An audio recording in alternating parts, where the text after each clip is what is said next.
দুই তার সিফাত বা গুণাবলী কি, তিন তার কুদরত বা ক্ষমতা কতটুকু, চার নবী করিম সাল্লাল্লাহু আলাইহি সাল্লামের আগমনের উদ্দেশ্য কি, পাঁচ নবী সাল্লাল্লাহু আলাইহি সাল্লামের ব্যাপারে আপনার আমার করণীয় কি।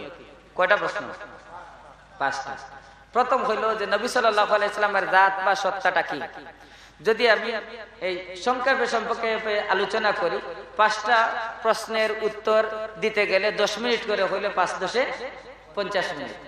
আমি তিনটি বিষয় আলোচনা করতে চাই এই পাঁচটার মধ্যে। এক, নবীজির জাত, দুই, সংক্ষেপে নবীজির সিফাত, আর তিন, নবী সাল্লাল্লাহু আলাইহি সাল্লামের আগমনের উদ্দেশ্য। কয়টা? আমাদের করণীয় যেটা, সে বিষয়ে প্রথমে যে আয়াত তিলাওয়াত করেছি সেই একটা মাত্র আয়াতই আপনার আমার করণীয়টা বলে দেওয়া হয়েছে, ঠিক কিনা? অনুবাদ যখন করি তখন বলেছি রাসূল সাল্লাল্লাহু আলাইহি সাল্লাম আল্লাহর পক্ষ থেকে তোমাদের জন্য যা কিছু নিয়ে এসেছেন তা তোমরা আঁকড়ে ধরো, আর যার থেকে নিষেধ করেছেন তার থেকে বিরত থাকো। তাহলে আপনার আমার নবীর ব্যাপারে করণীয় যা তা এক কথায় বলে দেওয়া হয়েছে, ঠিক কিনা? জি। এখন আসুন যে নবী করিম সাল্লাল্লাহু আলাইহি সাল্লামের জাত বা সত্তাটা কি। নবী করিম সাল্লাল্লাহু আলাইহি সাল্লাম কি মানুষ ছিলেন, না ফেরেশতা ছিলেন, না জিন ছিলেন? কি ছিলেন? মানুষ। কুরআন কি বলে? প্রত্যেক যুগে যুগে আল্লাহ রাব্বুল আলামিন মানব জাতির হেদায়েতের জন্য যখন নবী রাসূল প্রেরণ করেছেন, প্রত্যেক জাতির সেই নবীকে তারা মানতে অস্বীকার করেছে, কারণে যে তারা মানুষ ছিলেন। হযরত নূহ আলাইহিস সালাতু ওয়াস সালাম যখন তার জাতির কাছে এসে বললেন, ইয়া কওমি ইন্নী লাকুম নাযীরুম মুবিন আনি'বুদুল্লাহা ওয়াত্তাকুহু ওয়া আতিউন يغفر لكم من ذنوبكم ويؤخركم إلى أجل مسمى। হযরত নূহ আলাইহিস সালাতু ওয়াস সালাম তার জাতির কাছে এসে তিনি বক্তব্য দিলেন, হে আমার জাতির লোকেরা, আমি তোমাদের কাছে আল্লাহর পক্ষ থেকে সুস্পষ্ট সতর্ককারী রাসূল রূপে প্রেরিত হয়েছি। তোমরা আল্লাহ পাকের দাসত্ব করো, তার শাস্তিকে ভয় করো। আমি আল্লাহর রাসূল আব্দুল গফফার নূহের অনুসরণ করো। তোমরা বলুন সুবহানাল্লাহ। তার জাতির মধ্যে তিনজন বড় বড় নেতা ছিল। কয়জন নেতা? একজনের নাম ছিল তাদাউস, একজনের নাম তাকানুস, একজনের নাম দাইয়ুস। এই তিন নেতা জাতিকে একত্রিত করে মহাসমাবেশ ডাকলো। প্রথম উক্ত দুজন বক্তব্য রাখলো। সভাপতির বক্তব্যে দাঁড়িয়ে দাইয়ুস বলল, মা হাযা ইল্লা বাশারুম মিসলুকুম ইউরিদু আন ইয়াতাফাদ্দালা আলাইকুম ওয়ালাউ শাআল্লাহু লাআনজালা মালাইকাতাম মা সামি'না বিহাযা ফি আবাইনাল আউয়ালিন। আর এই লোক নূহ তোমাদের মতো একজন মানুষ ছাড়া কিছু না। তোমরা যা খাও সেও তা খায়, তোমরা যা পান করো সেও তা পান করে। সে শুধুমাত্র নিজেকে আল্লাহর রাসূল বলে দাবি করে, কারণে যে তোমাদের মধ্যে সে নেতৃত্ব লাভ করতে চায়, আমাদের হাত থেকে ক্ষমতাটা কেড়ে নিতে চায়। বলুন নাউযুবিল্লাহ। আল্লাহ পাক যদি চাইতেন তাহলে একজন ফেরেশতাকে রাসূল করে পাঠাইতেন। আমাদের পিতৃপুরুষ কারো কাছ থেকে কথা শুনি নাই যে কোন মানুষ মানুষের কাছে রাসূল হয়ে আসতে পারে। বলুন নাউযুবিল্লাহ। মা'আদ হাদিরিন, ইবনে বাবি হযরতে হুদ আলাইহিস সালাতু ওয়াস সালাম যখন তার জাতির কাছে এসে দাওয়াত দিলেন, ইয়া কওমি উবুদুল্লাহ মা লাকুম মিন ইলাহিন গায়রু। হে আমার জাতির লোকেরা, তোমরা আল্লাহ রাব্বুল আলামিনের দাসত্ব করো। তিনি ব্যতীত তোমাদের মুনিব মালিক, সর্বময় ক্ষমতার মালিক, সার্বভৌমত্বের মালিক দ্বিতীয় কোনো সত্তা নাই। তার জাতির লোকেরা তাকে উদ্দেশ্য করে বলল এবং জাতিকে উদ্দেশ্য করে বলল, মা হাযা ইল্লা বাশারুম মিসলুকুম ইয়াকুলু মিম্মা তাকুলুনা মিনহু ওয়া ইয়াশরাবু মিম্মা তাশরাবুন ওয়ালাইন আতা'তুম বাশারাম মিসলাকুম ইন্নাকুম ইযাল লাখাসিরুন। এই হুদ তোমাদের মতো একজন মানুষ ছাড়া কিছু না। তোমরা যা খাও সেও তা খায়, তোমরা যা পান করো সেও তা পান করে। এমত অবস্থায় যদি তোমাদের মতো একজন মানুষকে আল্লাহর রাসূল রূপে তোমরা মেনে নাও, নিঃসন্দেহে তোমরা ক্ষতিগ্রস্ত হয়ে যাবে। বলুন নাউযুবিল্লাহ। হযরত মুসা এবং হারুন আলাইহিমা সালাতু ওয়াস সালাম যখন তাদের জাতির কাছে এসে দাওয়াত দিলেন, তারাও তাদের ব্যাপারে কি বক্তব্য দিল? আনুমিনু লিবাশারাইনি মিসলিনা, আমরা কি আমাদের মতো দুজন মানুষকে রাসূল রূপে বরণ করে নিব নাকি? বিশ্বনবী মুহাম্মদুর রাসূলুল্লাহ সাল্লাল্লাহু আলাইহি ওয়াসাল্লাম যখন মক্কার লোকদের কাছে এসে তিনি দাওয়াত দিয়েছিলেন, কুল ইয়া আইয়ুহান নাসু ইন্নী রাসূলুল্লাহি ইলাইকুম জামিআ। আল্লাহ পাক বলেন, নবীজি দুনিয়াবাসী সকল মানুষকে উদ্দেশ্য করে তুমি বক্তব্য দাও, বলো হে আল্লাহর বান্দারা, হে মানব জাতি, আমি আল্লাহর পক্ষ থেকে তোমাদের সকলের কাছে রাসূল হয়ে প্রেরিত হয়েছি। বলুন সুবহানাল্লাহ। তখন মক্কার লোকেরা একই বক্তব্য দিল, মা লিহাদার রাসূল ইয়াকুলুত তাআমা ওয়া ইয়ামশি ফিল আসওয়াক লাউলা উনজিলা ইলাইহি মালাকুন ফায়াকুনু মাআহু নাযীরা আও ইউলকা ইলাইহি কানজুন আও তাকুনা লাহু জান্নাতুন ইয়াকুলু মিনহা। তারা বলল, এই লোক আবার রাসূল হয় কেমনে? এই লোক খাবার দাবার খায়, হাটে বাজারে ঘোরাফেরা করে তোমাদের মতোই।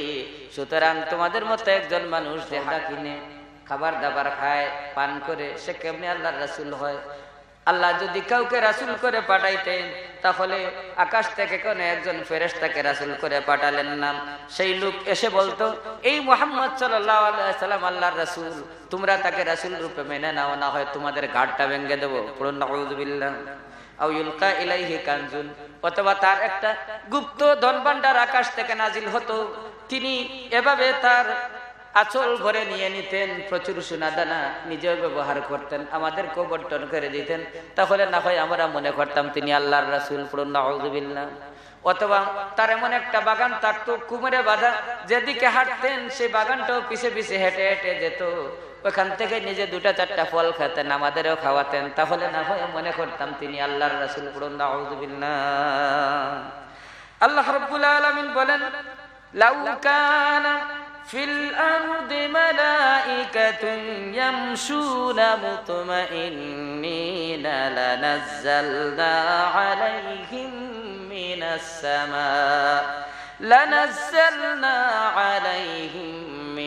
সামাই মালাকার রাসূলা।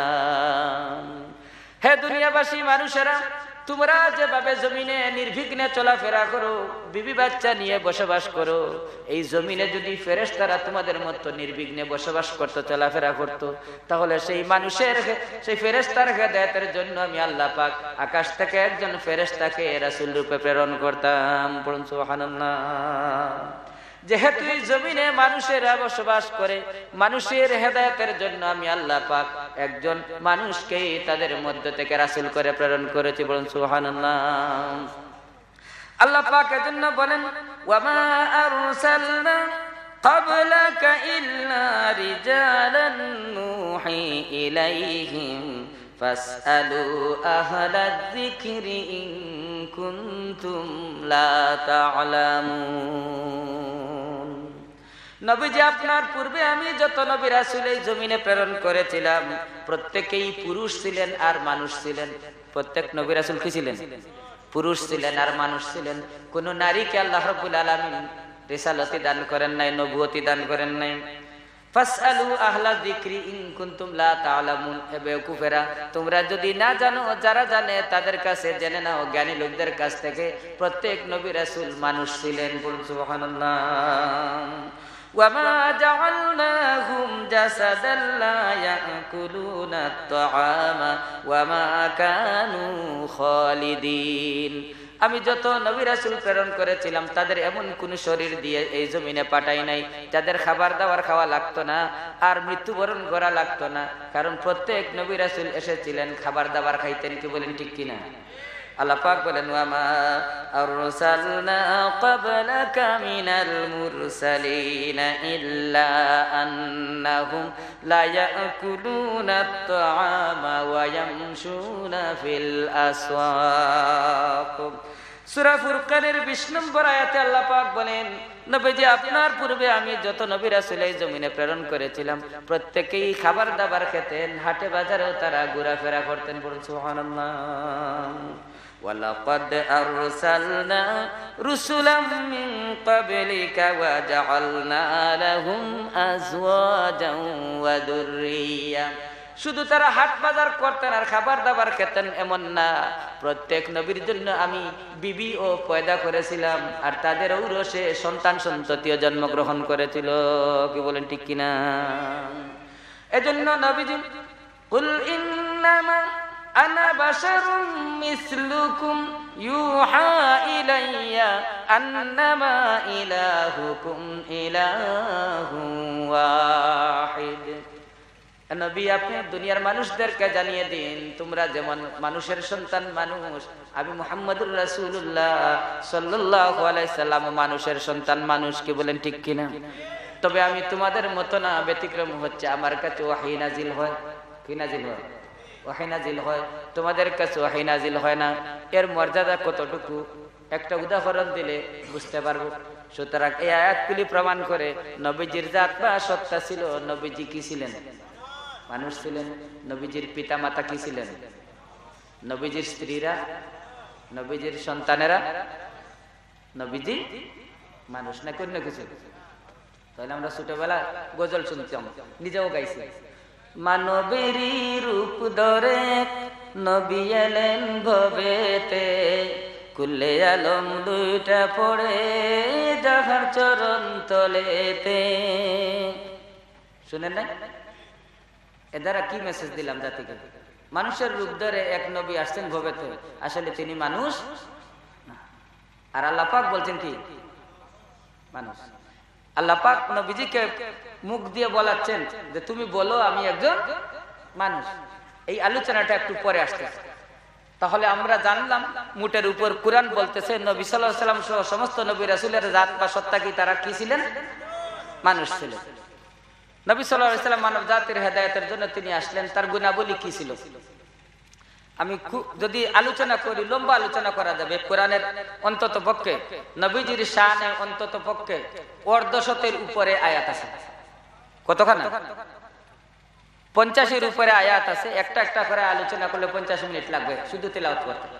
এর জন্য আমি একটা উদাহরণ দিই, দিলেই আপনাদের কাছে নবীজির মান মর্যাদাটা পরিষ্কার হয়ে যাবে। সেটা কি?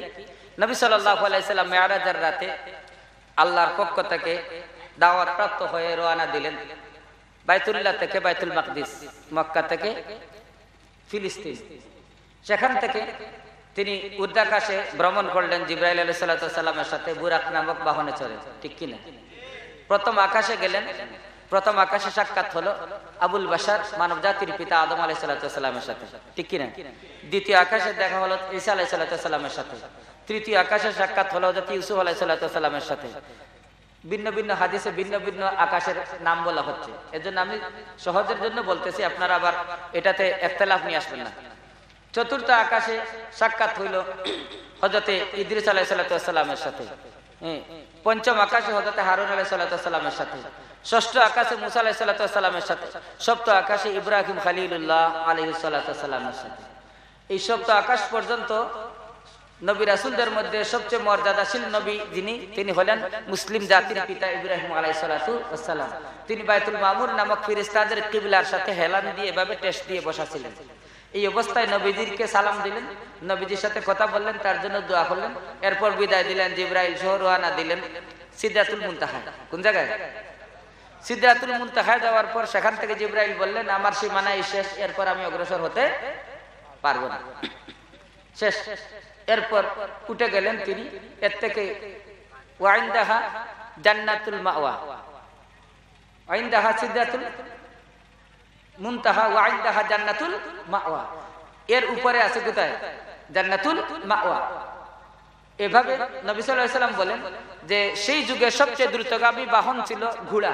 ঘোড়ার থেকে দ্রুত কেউ চলতে পারত না। আজকের যুগে যেমন দ্রুতগামী বিভিন্ন বাহন আছে, স্থলভাগে বুলেট ট্রেন, ঠিক কিনা, মাটিতে চলে, নদীতে বিভিন্ন ধরনের এই স্পিড বোট বা ওই ধরনের যানবাহন আছে, আর আকাশে এখন আর উড়োজাহাজের থেকে আরো দ্রুত গতিসম্পন্ন এই রকেট আছে, ঠিক কিনা। এই সেই যুগে যদি রকেটের কথা নবীজি বলতেন তাহলে সাহাবায়ে কেরামকে এগুলো বুঝতেন, কারণ তখন ওগুলো আবিষ্কার হয় নাই, বুঝাতে পারতেন না। এজন্য নবীজি বলছেন একজন দ্রুতগামী ঘোড়সওয়ার অনবরত 500 বছর যদি ঘোড়া দৌড়ায় তাহলে সে যতটুকু যেতে পারবে এক আকাশ থেকে আরেক আকাশের দূরত্ব ততটুকু। সুবহানাল্লাহ। আমরা জানি আলোর গতি প্রতি সেকেন্ডে 1,86,000 মাইল। এইভাবে 60 সেকেন্ডে 1 মিনিট, 1 মিনিটে কতটুকু যায়? 60 মিনিটে 1 ঘন্টা, 1 ঘন্টা কতটুকু যাবে? 24 ঘন্টায় একদিন, একদিনে কতটুকু যায়? তারপর 30 দিনে 1 মাস, 1 মাসে কতটুকু যাবে? 12 মাসে 1 বছর, 1 বছরে যতটুকু যায় ততটুকুর পরিমাণ হচ্ছে 1 আলোকবর্ষ। ততটুকুর নাম কি? 1 আলোকবর্ষ। এজন্য নবী সাল্লাল্লাহু আলাইহি ওয়াসাল্লাম বললেন এক আকাশ থেকে আরেক আকাশের দূরত্ব 500 বছরের রাস্তা। আমরা ধরে নিতে পারি 500 আলোকবর্ষ দূরে। সুবহানাল্লাহ। কতটুকু? 500 আলোকবর্ষ দূরে। সপ্ত আকাশ থেকে এই পৃথিবীর দূরত্ব হচ্ছে প্রায় 4000 বছরের রাস্তা। কত বছরের রাস্তা? 4000 বছরের রাস্তা।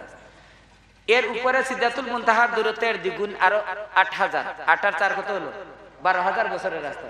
সেখান থেকে জান্নাতুল মাওয়ার দূরত্ব হচ্ছে এর দ্বিগুণ, দারুল সালামের দূরত্ব এর দ্বিগুণ, দারুল কারারের দূরত্ব এর দ্বিগুণ, দারুল মাকামের দূরত্ব এর দ্বিগুণ, আদনের দূরত্বের দ্বিগুণ, খুলদের দূরত্বের দ্বিগুণ, নাঈমের দূরত্বের দ্বিগুণ, জান্নাতুল ফেরদাউসের দূরত্বের দ্বিগুণ। জান্নাতুল ফেরদাউস থেকে এই পৃথিবীর দূরত্ব যতটুকু, এর থেকে কত লক্ষ কোটি আলোকবর্ষ রয়েছে আল বাহরুল মাসজুর, মহা উদ্বেলিত এক মহাসাগর, যেটা অনেক লক্ষ কোটি আলোকবর্ষ উপরে রয়েছে। বলুন সুবহানাল্লাহ। সেই সাগরের পানির থিকনেস, গভীরতা এই বাহরুল মাসজুর থেকে পৃথিবীর দূরত্ব যতটুকু, এর থেকে কত লক্ষ কোটি আলোকবর্ষ আল্লাহ পাক ছাড়া আর কেউ জানে না। বলুন সুবহানাল্লাহ। আল্লাহ পাক বলেন ওয়া কানা আরশুহু আলাল মা, সেই মহাসাগরের উপরে রয়েছে আল্লাহ রাব্বুল আলামিনের আরশে আযীম। পড়ুন সুবহানাল্লাহ। খেয়াল করছেন কত উপরে? আল্লাহ পাক বলেন ওয়াসিআ কুরসিয়ুহুস সামাওয়াতি ওয়াল আরদ, আমার কুরসি বা পবিত্র কদম যেই জায়গায় আল্লাহ পাক রাখেন তার সেই কদম বা পাদানি যেটা, সেইটা বাহরুল মাসজুর সহ তামাম সৃষ্টি জগৎকে পরিবেষ্টন করে রেখেছে। সুবহানাল্লাহ। তাহলে কত দূরে? এর উপরে রয়েছে আরশে আযীম। আল্লাহ পাক নবীজিকে সেখানে নিয়ে গেলেন। কোথায়? আরশে আযীম। নবীজি কোরআনে কারীমে পড়েছেন যে মুসা আলাইহিস সালামকে বলছেন যে ফাহলা নাআলাইক ইন্নাকা বিল ওয়াদিল মুকাদ্দাসি তুয়া, মুসা তুমি পবিত্র তুয়া উপত্যকায় এসেছো, অতএব তোমার পায়ের জুতা খুলো। জুতায় ময়লা আছে। কি আছে? ময়লা আছে। খুলো, জুতা খুলো। নবীজি মনে করলেন আরশে আযীমে যাচ্ছি, মহাপবিত্র জায়গায়, জুতা মুবারক খোলা দরকার। নবীজি যখন প্রস্তুতি নিচ্ছেন জুতা খোলার জন্য, আল্লাহ পাক বললেন না হে আমার হাবিব, জুতা খোলার দরকার নেই, জুতা সহ উঠো। সুবহানাল্লাহ। জুতা সহ উঠো। খেয়াল করুন, আরশে আযীমের উপরে সাইয়্যিদুল মুরসালিন, উনার পবিত্র কদমের নিচে হলো জুতা, জুতার নিচে ধুলাবালি, ধুলাবালির নিচে আরশে আযীম, আর আরশে আযীমের নিচে তামাম সৃষ্টি জগৎ। ঠিক কি না? এখন বলেন, যদি নবীজির কদমের নিচের, জুতার নিচের ধুলাবালিকে যদি এক পাল্লায় উঠানো হয়, আর তামাম সৃষ্টি জগৎকে যদি এক পাল্লায় উঠানো হয়, তাহলে এই সৃষ্টি জগতের মর্যাদা বেশি হবে নাকি নবীজির কদমের নিচের, জুতার নিচের ধুলাবালির মর্যাদা বেশি? কাজী নজরুল ইসলাম অত্যন্ত সুন্দর করে বলতেছেন, দেখো আজ আরশে আসেন মুদের নবী কামলিওয়ালা, হের সেই খুশিতে চাঁদ সুরজ আজ হলো দ্বিগুণালা।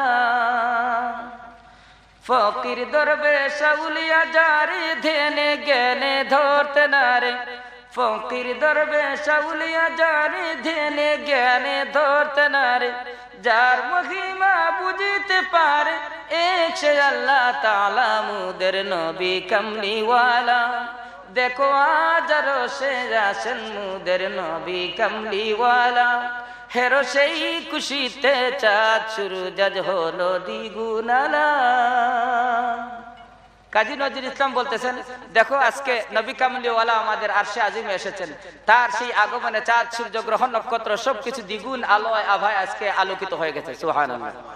ফকির দরবেশ আউলিয়া যারে, ফকির হন দরবেশ হন আউলিয়া হন যেই হন না কেন, নবী করিম সাল্লাল্লাহু আলাইহি সাল্লামের সঠিক মর্যাদা এবং মান নিরূপণ করে যথাযথভাবে নবীজিকে সম্মান প্রদর্শন করা কারো পক্ষেই সম্ভব না। আমি বলি শুধু ফকির দরবেশ না, সৃষ্টির মধ্যে শ্রেষ্ঠ হচ্ছে মানুষ, মানব জাতির মধ্যে শ্রেষ্ঠ মানুষ নবী রাসূল। সমস্ত নবী রাসূল সহ तमाम মাখলুকাত একত্রিত হয়ে যদি নবীজির মান মর্যাদা নিরূপণ করতে চায়, কারো দ্বারাই নবীজির মান মর্যাদা নিরূপণ করা সম্ভব নয়। এজন্য আল্লাহ পাক তার প্রিয় হাবিবকে এত মর্যাদা দিয়েছেন, সেই মহাসমুদ্রে সাঁতার কেটে এক কিনারা থেকে অপর পারে চলে যাওয়া সম্ভব হবে, কিন্তু নবীজির মান মর্যাদা নিরূপণ করে যথাযথভাবে সম্মান প্রদর্শন করা কোন মানব সন্তানের দ্বারা সম্ভব। এজন্য আল্লাহ পাক পরিষ্কার বলে দিলেন, নবীজির মান নিয়ে টানা হেসরা করো না। তোমাদের করণীয় যেটা সেটা হচ্ছে, কুল ইন কুনতুম তুহিব্বুনাল্লাহ ফাত্তাবিউনি ইউহিব্বুকুমুল্লাহ ওয়া ইয়াগফির লাকুম যুনুবাকুম ওয়াল্লাহু গফুরুর রহিম। নবীজি দুনিয়াবাসী মানুষদেরকে জানিয়ে দিন, তোমরা সত্যিকার অর্থে যদি তোমাদের মনিব মালিক আল্লাহ পাককে ভালোবেসে থাকো, তাহলে আমি মুহাম্মদুর রাসূলুল্লাহকে অনুসরণ করো। তোমরা যদি আমার কথা মান্য করো, আমার অনুসরণ করো, ইত্তেবা করো, তাহলে আমার অনুসরণের মাধ্যমে আল্লাহ রাব্বুল আলামিনের ভালোবাসা তোমরা পেয়ে যাবে। আর আল্লাহ রাব্বুল আলামিন তোমাদেরকে ক্ষমা করে তার রহমতের ছায়াতলে তোমাদেরকে স্থান দিয়ে দিবেন। বলুন সুবহানাল্লাহ। এজন্য আল্লাহ পাক বলেন, ওয়ামা আতাকুমুর রাসূলু ফাখুযুহু ওয়ামা নাহাকুম আনহু ফান্তাহু। আল্লাহ রাসূল যা করতে বলেন তাই করো, যার থেকে নিষেধ করেন তার থেকে বিরত থাকো। নবীজির আনুগত্য করার মাধ্যমে নবীজিকে যথাযথ সম্মান প্রদর্শন করা হবে। কি বলেন ঠিক কিনা? এজন্য মুখে মুখে আলোচনা করে নবীর সম্মান অনেক দূর আমরা উঠাইয়া দিব, আর নবীর সম্মান আলোচনা না করলে পরে নবীজির সম্মান কমে যাবে, এরকম নাকি? জি, আবু জেহেল, আবু লাহাব, উতবা, সাইবারা, উমাইয়া ইবনে খালফরা নবীজিকে গলায় গামছা পেঁচিয়ে হত্যার চেষ্টা করেছে, মুখে তুতু নিক্ষেপ করেছে, সিজদারত অবস্থায় উটের নাড়ি বুড়ি মাথায় চাপিয়ে হত্যা করার চেষ্টা করেছে, গোপনে নবীজিকে হত্যার ষড়যন্ত্র করেছে, গুপ্তঘাতক 25 বার বাড়িয়েছে, বিষ পান করিয়েছে হত্যা করার জন্য, নবীজিকে হত্যা করার জন্য তারা জাদুটনা করেছে। হেন কোনো অবস্থা নাই, পদ্ধতি নাই যা তারা অবলম্বন করেনি। এরপরেও কি নবীজির মান মর্যাদা তারা ভুলুণ্ঠিত করতে পেরেছে? কারণ আল্লাহ পাক বলছেন, ওয়া রাফা'না লাকা যিকরাক, আমি তোমার স্মরণ, তোমার মান মর্যাদা আমি এতদূর উপরে উঠাইয়া দেব যে আরশে আজিমের উপরে উঠাইয়া নিয়েছেন। সুবহানাল্লাহ।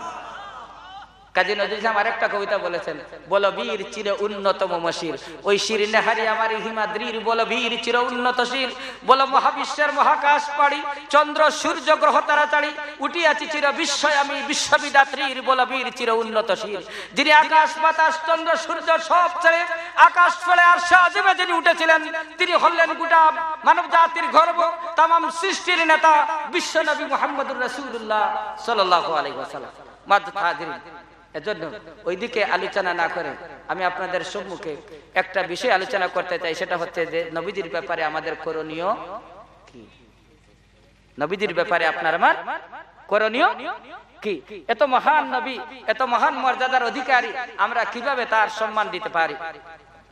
আজ থেকে ১৫০০ বছর পূর্বে গোটা পৃথিবীর অবস্থার দিকে যদি আমরা তাকাই, সেই যুগে 5টা সভ্য জাতি ছিল, 5টা পরাশক্তি ছিল। কয়টা? 5টা। সবচেয়ে বড় সুপার পাওয়ার সেই যুগের ছিল রোম সাম্রাজ্য। সেটা বর্তমানে ইরাক থেকে শুরু করে ইরাক, সিরিয়া, জর্দান হয়ে একেবারে ইটালির রোম পর্যন্ত। আর আরেকটা সভ্য জাতি ছিল দ্বিতীয় পরাশক্তি, যেটা ছিল পারস্য সাম্রাজ্য, বর্তমানে ইরান এবং আফগানিস্তানের কিছু অংশ নিয়ে। তৃতীয় পরাশক্তি ছিল গ্রিক সভ্যতা, বর্তমানের গ্রিস এবং তৎসংলগ্ন এলাকা, ইউরোপের কিছু অংশ। চতুর্থ পরাশক্তি ছিল বর্তমানের চীন, এখনো পরাশক্তি, ঠিক কিনা? আর পঞ্চম পরাশক্তি যেটা, সেটা ছিল হিন্দ, বর্তমানের পাক ভারত উপমহাদেশ, অর্থাৎ শ্রীলঙ্কা থেকে শুরু করে শ্রীলঙ্কা, নেপাল, মালদ্বীপ, বাংলাদেশ, পাকিস্তান, ইন্ডিয়া, ভুটান, একেবারে আসমুদ্র হিমাচল, হিমালয় পর্বত থেকে শুরু করে বঙ্গোপসাগরের তীর পর্যন্ত এই গোটাটা ছিল মহাভারত। গোটাটা কি ছিল? মহাভারত। এই বিশাল এলাকা জুড়ে যে রাষ্ট্র ছিল, তাদের জনগণের সাথে শাসকদের কি অবস্থা ছিল, জনগণ কতটুকু সুখে ছিল, এই বিষয়টা সংক্ষেপে 2-3 মিনিটে যদি আমি আপনাদের সম্মুখে উল্লেখ করি, তাহলে পরবর্তী আলোচনা বুঝতে সুবিধা হবে। সেই 1 নম্বর পরাশক্তি রোম সাম্রাজ্য লোকেরা তারা শক্তি প্রদর্শনের জন্য পার্সিয়ানদের উপর আক্রমণ করে। যারা আগুনের পূজা করত, আগুন নিভিয়ে দিয়ে সেখানে জীবিত মানুষদেরকে তারা পুড়িয়ে ফেলে, এরপর সে এলাকায় লুটতরাজ চালাতো। তাদের কাছে মানুষ ছিল শুধুমাত্র একটা পণ্যের মতো। তারা ধরে ধরে মানুষদেরকে রশি দিয়ে বেঁধে, দুর্বল যারা তাদেরকে নিয়ে হাটে বাজারে গরু ছাগলের মতো বিক্রি করে দিত। বলুন নাউযুবিল্লাহ। ঠিক অনুরূপ ভাবে পার্সিয়ানরা যখন রোম সাম্রাজ্যের কোন অংশ দখল করতো, আগুন লাগিয়ে জ্বালিয়ে দিয়ে মানুষদেরকে মাটির সাথে মিশিয়ে দিয়ে তাদের সহায় সম্পদ সব লুণ্ঠন করে নিয়ে আসতো। বলুন নাউযুবিল্লাহ। সেই যুগে মানব জাতির 2টি অংশ, এক অংশ হচ্ছে পুরুষ আর এক অংশ হচ্ছে নারী। এক অংশ পুরুষ আর এক অংশ নারী। সেই নারী জাতিকে তারা খ্রিস্টানরা মনে করত শয়তানের ঘোড়া। যেই বাহনে চড়ে শয়তান মানুষের মধ্যে পাপ প্রচার করে, মানুষকে দিয়ে পাপ করায়, সেই বাহনের নাম হচ্ছে নারী। সুতরাং নারীকে কোনোভাবেই কোনো অধিকার দেওয়া যায় না। বলুন নাউযুবিল্লাহ। ইহুদি জাতির মধ্যে কিতুব নামে একজন শাসক ছিল। কি বললাম নাম? কিতুব। সেই কিতুব আইন জারি করেছিল, তার দেশে কোন কুমারী নারীর বিবাহ হইলে পরে সংগঠিত হওয়ার পর আগে সেই নারীকে বাদশার সাথে এক রাত্রি যাপন করতে হবে, তারপর স্বামীর ঘরে যেতে হবে। বলুন নাউযুবিল্লাহ। এইভাবে তারা নারীকে সম্মান দিত। নাউযুবিল্লাহ মিন যালিক। এই যে প্রাচীন ভারতীয় সমাজে, আর্য সমাজে হিন্দু লোক যারা ছিল, তারা নারীকে এমন মর্যাদা দিয়েছিল যে পিতার ঘরে থাকতে সে পিতার সম্পত্তি, আর স্বামীর ঘরে আসলে সে স্বামীর সম্পদ। স্বামী যদি মারা যেত, তাহলে স্বামীর লাশটাকে চিতায় নিয়ে জ্বালানোর সময় নারীকে সতী প্রমাণের জন্য তাকে জীবিত স্বামীর সাথে, মৃত স্বামীর সাথে জীবিত স্ত্রীকে তারা জ্বালিয়ে ফেলতো। নাম দিয়েছিল সতীদাহ প্রথা। বলুন নাউযুবিল্লাহ। আর এই যে সভ্য জাতি চীন বলি, এই চীনেরা তারা অন্য জাতির কোন লোক তাদের সীমান্ত অতিক্রম করলে তাকে ধরে জবাই করে তারা ফ্রাই করে খেয়ে ফেলতো। নাউযুবিল্লাহ মিন যালিক। এই ছিল তাদের কাছে মানুষের মর্যাদা। আর সেই প্রাচীন আরব জাতি, তাদের মধ্যে মানুষকে ধরে কৃতদাসীতে পরিণত করা কোনো ব্যাপারই ছিল না। হত্যা, সন্ত্রাস, খুন খারাপি, মদ, জুয়া, জেনা, ব্যভিচার এগুলি নিত্য নৈমিত্তিক ব্যাপার ছিল। নারী জাতির কোন অধিকার তাদের কাছে স্বীকৃত ছিল না। কন্যা সন্তান জন্মগ্রহণ করলে আপন পিতা তার অপমানের কারণ মনে করে জীবিত কবর দিয়ে দিতে। বলুন নাউযুবিল্লাহ। এই অবস্থায় গোটা পৃথিবী জুড়ে যখন মনুষ্য এবং মানবতার উপরে অত্যাচারের স্টিম রুলার চালানো হচ্ছিল, তখন গোটা পৃথিবীর মানবগুলি এর থেকে নিষ্কৃতি পাওয়ার জন্য বিভিন্ন সভ্যতার কাছে, বিভিন্ন মতবাদের কাছে তারা ঘুরেছে, কিন্তু কোথাও তারা শান্তি পায় নাই, মুক্তি পায় নাই। এক পর্যায়ে তারা বুঝতে পারলো যে একমাত্র মুক্তির পথ হচ্ছে আমাদের খালিক মালিক আল্লাহ পাকের কাছে আত্মসমর্পণ করা। ঠিক কিনা? তারা সবাই দোয়া করলো, মজলুমেরা। রব্বানা আখরিজনা মিন হাযিহিল ক্বরয়াতিয যালিমি আহলুহা ওয়াজআল লানা মিন লাদুনকা ওয়ালিয়ান ওয়াজআল লানা মিন লাদুনকা নাসীরা। আয় আমাদের মুনিব মালিক আল্লাহ, আমাদেরকে জালিম অধ্যুষিত এলাকা থেকে বের করে নিয়ে যাও। জালিমদের অত্যাচার থেকে আমাদেরকে উদ্ধার করার জন্য একজন সাহায্যকারী, একজন অভিভাবক পাঠাও। পড়ুন আমিন। আল্লাহ রাব্বুল আলামিন মাজলুমদের ফরিয়াদ শ্রবণ করলেন, সাথে সাথে ঘোষণা দিলেন, ওয়ামা আরসালনাকা ইল্লা রাহমাতাল লিল আলামিন।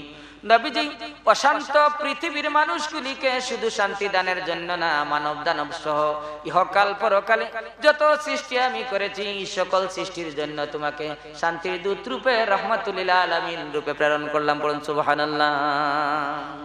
নবীজি আগমন করলেন, আল্লাহ পাক তাকে জানিয়ে দিলেন, তুমি দুনিয়াবাসীর কাছে ঘোষণা দাও তোমার আগমনের কথা।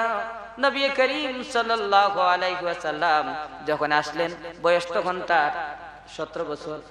যুবক মুহাম্মদ সাল্লাল্লাহু আলাইহি ওয়াসাল্লাম দেখলেন সমাজে অন্যায়, অশান্তি, যুদ্ধ বিগ্রহ লেগেই আছে। তার মন কেঁদে উঠল। তিনি সমাজ থেকে অশান্তি দূর করার জন্য সমাজের যুবকদের নিয়ে একখানা সংগঠন কায়েম করলেন, যার নাম ছিল হিলফুল ফুজুল। সেই যুবকদের নিয়ে সংগঠনের মাধ্যমে দুষ্টের দমন, শিষ্টের লালন শুরু হলো। কর্মসূচি 2 দফা। কয় দফা? 2 দফা কর্মসূচি শুরু করলেন। কাজ 17 বছর বয়স থেকে 40 বছর বয়স পর্যন্ত দীর্ঘ 2 যুগ, প্রায় 23 বছর নবীজি চেষ্টা করলেন। দিন দিন অশান্তি দূর হওয়ার পরিবর্তে বরং আরো অশান্তি বাড়ছিল, ঠিক কিনা? নবীজি হতাশ হলেন। মানব জাতির মুক্তি কোন পথে পাওয়া যায়, শান্তি কোন দিক থেকে আসে, এই চিন্তায় তিনি লোকালে ছেড়ে হেরা পর্বতের গুহায় গিয়ে তিনি আশ্রয় নিলেন। সেখানে যখন ধ্যানমগ্ন ছিলেন, আল্লাহ রাব্বুল আলামিনের পক্ষ থেকে তখন নবীজির কাছে ওহী নাজিল হইল। এই কোরআনে কারীম পড়ুন, বিসমিল্লাহির রহমানির রহিম। ইকরা বিসমি রাব্বিকাল্লাযী খালাক, খালাকাল ইনসানা মিন আলাক। ইকরা ওয়া রাব্বুকাল আকরামুল্লাযী আল্লামা বিল কলম, আল্লামাল ইনসানা মা লাম ইয়ালাম। পড়ো তোমার রবের নামে, যিনি তোমাকে সৃষ্টি করেছেন, যিনি মানুষকে জমাট বাঁধা রক্ত থেকে সৃষ্টি করেছেন। পড়ো তোমার সেই মহিমান্বিত রবের নামে, যিনি মানুষকে কলম দ্বারা জ্ঞান শিক্ষা দিয়েছেন। মানুষ যা জানতো না তাও তিনি তাদেরকে শিক্ষা দিয়েছেন। বলেন সুবহানাল্লাহ। নবীজি আসলেন, তিনি কম্বল মুড়ি দিয়ে, চাদর মুড়ি দিয়ে শুয়ে পড়লেন। আল্লাহ রাব্বুল আলামিন আবার ওহী নাজিল করলেন, ইয়া আইয়ুহাল মুদ্দাসসির কুম ফাআনদির ওয়া রাব্বাকা ফাকাব্বির ওয়া সিয়াবাকা ফাতাহহির। হে চাদর মুড়ি দিয়ে শায়িত ব্যক্তি, উঠো, তোমার জাতিকে সতর্ক করো আল্লাহর শাস্তি থেকে, আর তোমার প্রতিপালকের তাকবীর দানি করো, আল্লাহু আকবার, আল্লাহ মহান, এই ঘোষণা দাও। নিজের পোশাক পরিচ্ছদ পবিত্র রাখো। মূর্তি পূজার নাপাকি থেকে তুমি নিজেকে দূরে সরিয়ে রাখো। বলুন সুবহানাল্লাহ। নবীজি উঠে দাঁড়ালেন। আল্লাহ পাক বললেন, জানিয়ে দাও, ইয়া আইয়ুহান নাস ইন্নী রাসূলুল্লাহি ইলাইকুম জামিআ। জানিয়ে দাও হে দুনিয়ার মানুষেরা, আমি তোমাদের সকলের জন্য আল্লাহর পক্ষ থেকে রাসূল হয়ে প্রেরিত হয়েছি। মানুষেরা জিজ্ঞেস করে, লিমা বুইস্তা, আপনি কেন রাসূল হয়ে আগমন করলেন? নবীজি উত্তর দেন, বুইস্তু মুআল্লিমান, আমি দুনিয়ার সকল মানুষের মুআল্লিম হয়ে, উস্তাদ হয়ে, শিক্ষক হয়ে এসেছি। বলুন সুবহানাল্লাহ। লোকেরা জিজ্ঞেস করে, আপনি আমাদের কি শিক্ষা দিবেন? নবীজি উত্তর দেন, বুইস্তুলি উতাম্মিমা মাকারিমাল আখলাক, তোমাদেরকে সর্বোত্তম নৈতিক চরিত্র শিক্ষাদানের জন্য চরিত্রের শিক্ষক হয়ে আমি এসেছি। বলুন সুবহানাল্লাহ। সেই যুগের বড় বড় নেতা যারা ছিল, আবু জেহেল, আবু লাহাব, আবু সুফিয়ান, উতবা, সাইবা, উমাইয়া ইবনে খালফ, ওয়ালিদ ইবনে মুগীরা, উকবা বিন আবি মুআইদ, নদর বিন হারিস, এই সমস্ত বড় বড় নেতারা বসে বলল, মুহাম্মদ সাল্লাল্লাহু আলাইহি সাল্লাম, আপনি বলতেছেন আপনি আল্লাহর রাসূল হয়ে এসেছেন, আপনার অনুসরণ করলে আমরা শান্তি পাবো, অশান্তি দূর হবে, মানুষের মধ্যে বৈষম্য দূর হয়ে যাবে, মানুষ সবাই শান্তিতে বসবাস করবে। আমরা সবাই মিলে কিছু সিদ্ধান্ত নিয়েছি। সত্যিকার অর্থে আমাদের সমাজের মধ্যে 3টা বিষয়ের সমস্যা আছে। কয়টা সমস্যা? এই 3টা সমস্যা যদি তুমি সমাধান করে দিতে পারো, তাহলে না হয় আমরা তোমাকে আল্লাহর রাসূল বলে মেনে নিতে পারি। সূরা বনী ইসরাঈলের 90 থেকে 93 নম্বরে 4টা আয়াত আল্লাহ পাক সেই কথাগুলি সুন্দর করে উল্লেখ করতেছেন। আমি পরে আপনাদের কাছে সংক্ষেপে 3টা বলবো। আগে আয়াতটা তিলাওয়াত করে বাংলা অনুবাদটা পেশ করে নেই, তারপর আপনাদের কাছে সহজ হবে যে আবু জেহেল, আবুল হাবরা সেই যুগে কি কি সমস্যা তারা মনে করত মানব জাতির শান্তির জন্য, অশান্তির মূলে কারণ তারা কি কি চিহ্নিত করেছিল। আল্লাহ রাব্বুল আলামিন সেই কথাগুলি বলতেছেন। ওয়াকালু লান নুমিনা লাকা হাত্তা তাফজুরা লানা মিনাল আরদি ইয়ামবুআ। তারা বলল, হে মুহাম্মদ সাল্লাল্লাহু আলাইহি সাল্লাম, আমাদের সমাজে সবচেয়ে ভয়াবহ দুর্ভিক্ষ যেই কারণে সবচেয়ে বড় সমস্যা যেটা, সেটা হলো পানির সমস্যা। কিসের সমস্যা? মরুভূমি, বালিময় স্থান, এখানে পানি পাওয়া খুবই দুষ্প্রাপ্য, দুরূহ ব্যাপার। তুমি যদি সত্যি আল্লাহ রাসূল হয়ে থাকো, তাহলে এই মরুভূমির মধ্যখান দিয়ে বিশাল একটা খরস্রোতা নদী তুমি প্রবাহিত করে দাও। যদি তাই করে দিতে পারো, তাহলে আমরা সেই পানি পান করে তোমার শুকরিয়া আদায় করবো আর তোমার প্রতি ঈমান আনবো। পড়ুন নাউযুবিল্লাহ। যদি তা করতে না পারো, তাহলে শুনো দ্বিতীয় প্রবলেম যেটা, আও তাকুনা লাকা জান্নাতুম মিন নাখিলিন ওয়া ইনাবিন ফাতুফাজ্জিরাল আনহারা খিলালাহা তাফজিরা। মরুভূমিতে কোনো ফল ফসল নাই। দ্বিতীয় সমস্যা হচ্ছে খাদ্য সমস্যা। সেই খাদ্য সমস্যা সমাধানের জন্য যদি তুমি আমাদের জন্য এখানে ডান দিকে একটা খেজুরের বাগান লাগিয়ে দাও আর বাম দিকে একটা আঙ্গুরের বাগান তুমি স্থাপন করে দাও, উভয় বাগানের মধ্যখান দিয়ে একটা কলকল রবে বয়ে চলে একটা ঝর্ণা দ্বারা প্রবাহিত থাকে, আমরা এদিক থেকে খেজুর খাবো, ওদিক থেকে আঙ্গুর খাবো, আর মধ্যখানের পানি পান করে পরিতৃপ্ত হব, আমরা সবাই শান্তিতে থাকবো, আর তোমাকে আল্লাহ রাসূল বলে মেনে নেবো। বলুন নাউযুবিল্লাহ। তুমি যদি তা করতে সক্ষম না হও, তাহলে শুনো, তুমি আমাদেরকে বলেছিলে তোমার অনুসরণ না করলে আকাশ ভেঙে আমাদের মাথার উপর পড়ে যাবে। আও তুসকিতাস সামাআ কামা যাআমতা আলাইনা কিসাফা। তোমার ধারণা অনুযায়ী যদি তুমি সক্ষম হও, আমাদের মাথার উপর আকাশের একটা টুকরো ভেঙে ফেলে দেখাও। যদি তুমি তাই করতে পারো, তাহলে না হয় তোমাকে রাসূল বলে মেনে নিতে পারি। বলুন নাউযুবিল্লাহ। যদি সেটা করতেও সক্ষম না হও, তাহলে চতুর্থ অপশন তোমার জন্য দিতেছি, আও তাতিয়া বিল্লাহি ওয়াল মালাইকাতি ক্বাবিলা। আমাদের সম্মুখে তোমার আল্লাহকে নিয়ে আসো আর ফেরেশতাদের নিয়ে আসো। আল্লাহ বলবেন এই মুহাম্মদ সাল্লাল্লাহু আলাইহি সাল্লাম আমার নবী, তার অনুসরণ করো, আর ফেরেশতারা সাথে সাথে সাক্ষ্য দিবে আল্লাহ যা বলতেছেন তা সত্য, তা সত্য। তাহলে না হয় আমরা তোমাকে রাসূল বলে মেনে নিতে পারি। বলুন নাউযুবিল্লাহ। যদি এইটাও না পারো, তাহলে তোমার জন্য আরেকটা অপশন দিতেছি, সেটা হলো আও ইয়াকুনা লাকা বাইতুম মিন যুখরুফ।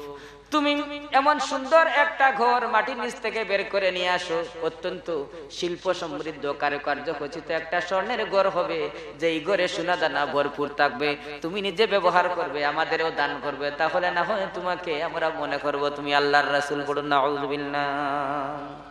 যদি তা মনে না করো, তাহলে তোমার জন্য লাস্ট অপশন যেটা, সেটা হচ্ছে আও তারকা ফিস সামা ওয়ালান নুমিনা লিরুকিকা হাত্তা তুনাজ্জিলা আলাইনা কিতাবান নাকরাউ। তুমি আমাদের সম্মুখে একখানা সিঁড়ি লাগিয়ে তরতর করে আকাশে তুমি বেয়ে উঠবে, আবার ততক্ষণ পর্যন্ত তোমাকে বিশ্বাস করব না যতক্ষণ না আমরা তাকিয়ে থাকা অবস্থায় আকাশ থেকে এমন একখানা কিতাব তুমি নিয়ে আসবে, যেই কিতাব যারা শিক্ষিত তারাও পড়তে পারে, যারা নিরক্ষর তারাও পড়তে পারবে, যাতে সবাই আমরা শিক্ষিত হয়ে যেতে পারি এই কিতাবের মাধ্যমে। এমন যদি করতে পারো, তাহলে মনে করব তুমি আল্লাহর রাসূল। বলুন নাউযুবিল্লাহ। আল্লাহ পাক নবীজিকে দিয়ে বলালেন, কুল সুবহানা রাব্বি হাল কুনতু ইল্লা বাশারার রাসূলা। নবীজি তাদেরকে জানিয়ে দিন, মহা পবিত্র আমার মালিক আল্লাহ পাক, হাল কুনতু ইল্লা বাশারার রাসূলা, আমি একজন মানুষ রাসূল ছাড়া কিছুই না। মাযুদ হাজিরিন, সেই যুগের লোকেরা, বড় বড় নেতারা, বুদ্ধিজীবী পণ্ডিত যারা, তারা তিনটা সমস্যার কথা তুলে ধরলো। কয়টা সমস্যা? এক, যদি খাদ্যে স্বয়ংসম্পূর্ণতা অর্জন করতে পারি, খাবার এবং পানীয় দুইটা যদি আমরা পাই, তাহলে সমাজ থেকে অশান্তি দূর হয়ে যাবে। কয়টা গেল? একটা। দুই নম্বর হচ্ছে, যদি জ্ঞান বিজ্ঞান শিল্প সাহিত্যে যদি আমরা অগ্রসর হতে পারি, তাহলে আমরা কি হব? সুখী সমৃদ্ধশালী জাতি হিসেবে দুনিয়ার বুকে মাথা উঁচু করে দাঁড়াতে পারবো। তিন নম্বর হচ্ছে, আমরা যদি, প্রথমটা কি বলছিলাম? খাদ্যে স্বয়ংসম্পূর্ণতা অর্জন। দুই নম্বর হচ্ছে যে আমরা জ্ঞান বিজ্ঞান শিল্প সাহিত্যে আমরা অগ্রসর হব। আর 3 নম্বর হচ্ছে যে আমরা যদি সবাই শিক্ষিত হয়ে যাই, শিক্ষার হার যদি বেড়ে যায়, তাহলে আমাদের সমাজে অশান্তি দূর হয়ে যাবে, সবাই শান্তি পাবে। কয়টা প্রস্তাব করেছে তারা? টোটাল এই 6টা বিষয়ে 6টা অপশন দিয়েছিল তারা। 6 অপশনে মূলত কয়টা পয়েন্ট? 3টা। কি কি? খাদ্যে স্বয়ংসম্পূর্ণতা অর্জন, 2 কি বলছিলাম, জ্ঞান বিজ্ঞানে অগ্রসর হওয়া, আর 3 শিক্ষায় অগ্রসর হওয়া। গোটা জাতি যদি শিক্ষিত হয়ে যায় তাহলে সমাজে শান্তি আসবে। আজকের এই যুগের লোকেরাও সেই আবু জেহেল আবু লাহাবরা যা মনে করতো, এই যুগের আব্দুল করিম আব্দুর রহিমরাও তাই মনে করে। কি মনে করে? তারা মনে করে আমরা যদি খাদ্যে যদি আমরা স্বয়ংসম্পূর্ণ হয়ে যাই, আমাদের জাতি যদি শিক্ষিত হয়ে যায়, আর আমরা যদি সবাই জ্ঞান বিজ্ঞানে অগ্রসর হতে পারি, তাহলে জাতির মধ্যে শান্তি আসবে। ঠিক কিনা? তারা এই কথা মনে করে। নবী করিম সাল্লাল্লাহু আলাইহি ওয়াসাল্লাম বললেন, না, এগুলিতে আসলে সমস্যার সমাধান হবে না। সমস্যার সমাধান অন্য জায়গায়। কোন জায়গায়? নবীজি বললেন, তোমাদের চরিত্রের সমস্যা। তোমরা যদি চরিত্রবান হয়ে যাও, তাহলে তোমাদের সমস্ত সমস্যার সমাধান এসে যাবে। আর এই যুগের লোকেরা একই কথা বলল। 1971 সালে যখন এই দেশ স্বাধীন হয়, লোক ছিল 7.5 কোটি। খাবার না পেয়ে লোকেরা রাস্তাঘাটের কচু সহ, এই যে রাস্তার পাশে কচু ছিল না, সেই কচু শাক আর আস্ত থাকে না, সবগুলো খেয়ে ফেলছিল। কাপড় পরিধান করার মতো অবস্থা না থাকার কারণে বাসন্তীরা জাল পড়েছে। ঠিক কিনা? এই অবস্থায় আমাদের শিক্ষিতের হার ছিল তখন 15%। কত পার্সেন্ট ছিল? এখন বর্তমানে 2017 সাল, আমাদের শিক্ষার হার কত? প্রায় 85%।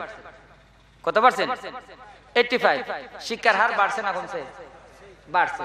আমরা এখন খাদ্যে স্বয়ংসম্পূর্ণ না? না সম্পূর্ণ না। বাম্পার ফলন দিয়ে আমরা এখন খাদ্য স্বয়ংসম্পূর্ণ। সেই সময় আমাদের দেশে কোনো বিজ্ঞানী ছিলই না। এখন বর্তমানে নাসাতেও মহাকাশ বিজ্ঞান গবেষণা করতেছে। যেই গবেষণাগার থেকে লোকেরা মঙ্গল গ্রহে চাঁদে যায়, সেই আমেরিকার নাসাতেও আমাদের বাংলাদেশি বিজ্ঞানীরা আছে না নাই? এমন এমন আবিষ্কার করেছে, গোটা বিশ্বকে আমরা তাক লাগিয়ে দিয়েছি। জ্ঞান বিজ্ঞানে, শিল্পে, সাহিত্যে আমরা অনেক দূর অগ্রসর হয়েছি। সেই 71 সালের পর থেকে আমাদের জাতির মধ্যে যে অশান্তি ছিল, খুন খারাপের সংখ্যা যেটা আগে বেশি ছিল না এখন বেশি। আগে নারীদের ইজ্জত বেশি লুণ্ঠন করা হতো নাকি এখন হয় বেশি? আগে অ্যাসিড বেশি মারা হতো না এখন বেশি মারা হয়? আগে আমাদের মধ্যে পরস্পরের প্রতি ভ্রাতৃত্ব, ভালোবাসা, আন্তরিকতা বেশি ছিল নাকি এখন বেশি? আগে বেশি। আমরা শিক্ষায় অগ্রসর হইলাম, আমরা শিল্প সাহিত্যে অগ্রসর হইলাম, জ্ঞান বিজ্ঞানে অগ্রসর হয়েছি, খাদ্যে স্বয়ংসম্পূর্ণতা অর্জন করলাম। কিন্তু শুধু আমাদের দেশে না, শুধু সভ্যতার দাবিদার সেই ইউরোপ আমেরিকার লোকেদের মধ্যে তারা শিল্প সাহিত্যে, শিক্ষা দীক্ষায়, জ্ঞানে বিজ্ঞানে চতুর্দিকেই তারা কি করেছে? অনেক দূর অগ্রসর হয়েছে। এই পৃথিবী ছেড়ে দিয়ে মহাকাশ বিজ্ঞানে তারা শুধু অগ্রসর হয় নাই, সাগরের অতল তলে কি মণিমুক্তা আছে সেগুলো তারা চষে বেড়ায়। কি বলেন ঠিক কিনা? এই অবস্থায় তাদের দেশে শান্তি আমাদের থেকে বেশি থাকার কথা না কম? বেশি থাকার কথা। এখন আমেরিকায় লোক বেশি পাগল না বাংলাদেশে বেশি পাগল? ওই জায়গায় এখানকার লোকেদের ইজ্জত বেশি লুণ্ঠিত হয় নাকি এখানকার বেশি হয় সেখানে? তাহলে যদি ভাত, কাপড়, বাসস্থান, শিক্ষা, চিকিৎসা ওগুলি পাইলেই যদি মানুষের মধ্যে শান্তি আসতো, তাহলে সবচেয়ে বেশি শান্তি বিরাজ করতো, বেস্ট বানিয়ে ফেলতো তারা ইউরোপ আমেরিকাকে। কি বলেন ঠিক কিনা? কিন্তু আজকের পৃথিবীতে সবচেয়ে বড় সমস্যা যেটা, ওই আগে যে সমস্যা ছিল আজকেও ঠিক একই সমস্যা আছে। আজকের আলোচনা থেকে আমি আপনাদেরকে এই মেসেজ দিতে চাই, যে মেসেজটা দিয়েছিলেন বিশ্বনবী মুহাম্মদুর রাসূলুল্লাহ সাল্লাল্লাহু আলাইহি সাল্লাম। নবীজি বললেন, তোমাদের চরিত্রের সমস্যা। কিসের সমস্যা? চরিত্রের সমস্যা। তোমাদেরকে জিজ্ঞেস করা হলো, লিমা বুইস্তা, আপনি কেন প্রেরিত হয়েছেন? নবীজি বলেন, বুইস্তু মুআল্লিমান, আমি তোমাদের কাছে উস্তাদ হয়ে আসছি। তারা জিজ্ঞেস করে কি শিক্ষা দিবেন? নবীজি বলেন, বুইস্তু লিউতাম্মিমা মাকারিমাল আখলাক, আমি তোমাদেরকে সর্বোত্তম নৈতিক চরিত্র শিক্ষা দানের জন্য এসেছি। বলেন সুবহানাল্লাহ। তারা জিজ্ঞেস করে, যিনি আমাদের চরিত্র শিক্ষা দিবেন তার চরিত্রখানা কেমন? আল্লাহ পাক বলেন, ওয়া ইন্নাকা লাআলা খুলুকিন আযীম, নবীজি আপনাকে আমি মহান চরিত্র দিয়ে পাঠিয়েছি। চরিত্র দুই ভাগে বিভক্ত, ভালো চরিত্র, মন্দ চরিত্র, ঠিক কিনা? ভালো চরিত্র আবার তিন ভাগে বিভক্ত। কয় ভাগে বিভক্ত? তিন ভাগে বিভক্ত। আপনাদের এলাকার একটা ছেলে, উদাহরণ দেওয়ার জন্য বলতেছি, শাহজালাল বিজ্ঞান প্রযুক্তি বিশ্ববিদ্যালয়ে লেখাপড়া করে, ভালো একটা সাবজেক্ট নিয়ে পড়ে, খুবই মেধাবী। সেই ভালো ছাত্র যারা হয়, মেধাবী হয়, মেধাবীদের একটু গর্ব থাকে, অহংকার থাকে, ঠিক কিনা? কিন্তু ওই ছেলেটার কোনো গর্ব অহংকার নাই। বাড়িতে আসলেই 5 ওয়াক্ত নামাজ জামাতের সাথে পড়ে, মুরব্বীদের দেখলে সালাম দিয়ে জিজ্ঞেস করে, দাদা যান, চাচা যান, কেমন আছেন, ভালো আছেন নাকি, আমার জন্য দোয়া করবেন।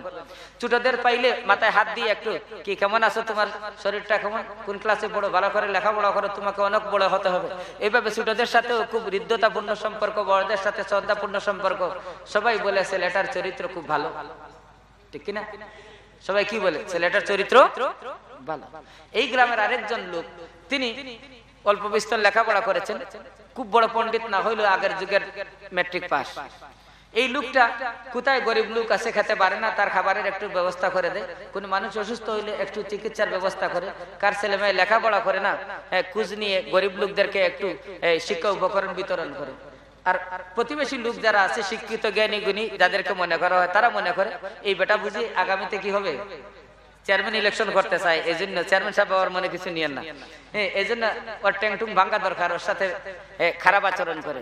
ওই লোক করে কি, কে কি বললো সেই দিকে ভ্রুক্ষেপ করে না, বরং তার কাছে চালিয়ে যায়। তুলনামূলক ভাবে ওই ছাত্রের চেয়ে এই লোকের চরিত্র একটু ভালো না কম ভালো? একটু বেশি ভালো না কম ভালো? বেশি ভালো। ওই লোকের চরিত্র ছিল ভালো, আর ওনার চরিত্রটা হলো উত্তম চরিত্র। কেমন চরিত্র? উত্তম চরিত্র। লোকেরা খারাপ আচরণ করে, এতে রাগ করে না, ওদের সাথে উনি ভালো আচরণ করে। তৃতীয় আরেকজন লোক, যিনি এই গ্রামেরই এলাকার, কোথায় ব্রিজ কালভার্ট হবে, লোকেরা শিক্ষিত হবে, মানুষের অশান্তি দূর হবে, দিনরাত পেরেশানি করে, আর ওই এলাকার লোকেরা মিলে সবাই তাকে অপমান করে, মারধর করে, গোপনে ষড়যন্ত্র করে তাকে হত্যা করার জন্য। আর ওই লোক রাত জেগে জেগে আল্লাহর কাছে দোয়া করে, আল্লাহ এই লোকগুলি বুঝতেছে না আমি তাদের জন্য কল্যাণকামী, এর জন্য আমাকে জ্বালাতন করে, তুমি তাদেরকে ধ্বংস করে দিও না, তাদের তুমি কল্যাণ দান করো। বলেন তো তুলনামূলক ভাবে ওই দুইজনের চেয়ে এই লোকের চরিত্র কতটুকু ভালো? অনেক ভালো। অর্থাৎ এই চরিত্র হচ্ছে মহান চরিত্র। বিশ্বনবী মুহাম্মদুর রাসূলুল্লাহ সাল্লাল্লাহু আলাইহি ওয়াসাল্লাম দিনের দাওয়াত নিয়ে গেলেন তায়েফে। তাদেরকে গিয়ে বললেন, আসো আমার কাছে এমন এক জ্ঞানের কথা এসেছে, যেই জ্ঞান তোমরা অনুসরণ করলে গোটা দুনিয়ার মধ্যে তোমরা নেতৃত্বশালী হবে, নেতা হয়ে যাবে, তোমাদের মধ্যে শান্তি ফিরে আসবে, কল্যাণ পাবে, দুনিয়াতে আখিরাতে তোমরা জান্নাত পাবে। বলুন সুবহানাল্লাহ। সেই লোকগুলি তাকে পাথর মেরে বেহুশ করে দিল। পাহাড়ের রক্ষণাবেক্ষণকারী ফেরেশতারা এসে বলল, হে আল্লাহর নবী, আল্লাহ পাক সব দেখতেছেন, তিনি বরদাস্ত করতে না পারে আমাদেরকে পাঠিয়েছেন আপনার কাছে, আমাদেরকে আপনি অনুমতি দেন দুদিকের দুটি পাহাড় চেপে কাফেরের 14 গোষ্ঠীকে মাটির সাথে মিশিয়ে দেই। নবীজি বললেন, আমার নাম যে রাহমাতুল লিল আলামিন, আমি তাদেরকে ধ্বংস করে দেওয়ার জন্য যদি বলি আমি কালেমার দাওয়াত নিয়ে কার কাছে যাব? আল্লাহ রাব্বুল আলামিন তুমি তাদেরকে মাফ করে দাও, তাদেরকে হেদায়েত দাও, এই এলাকা প্রস্তরময়, তোমার খাস রহমত নাজিল করো, তাদের অন্তরগুলি নরম করে দাও, ওরা যদি ইমানদার নাও হয় তাদের সন্তানগুলি ইমানদার হবে। আল্লাহ তারা বুঝে নাই, এজন্য এরূপ আচরণ করতেছে, মাফ করে দাও। বলেন তো তার চরিত্রখানা কেমন?